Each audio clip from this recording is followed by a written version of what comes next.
Silvia. Sofia.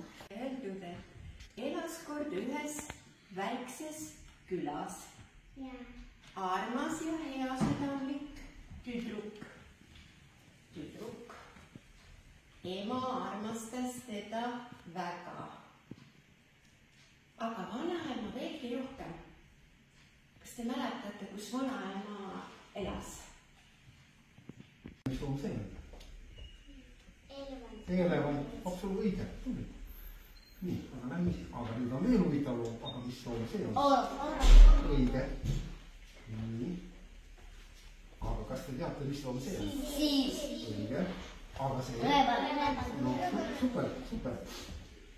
Nii. Aga ma tahan teile lugeda sellist lugu kassist ja kiirest.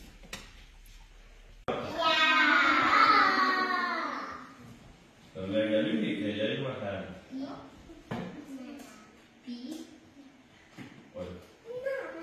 Piletid juba ära. Hops jälgib teda huviga. Vaata. Jälgib. Aga vaadake, Liisa on piletid.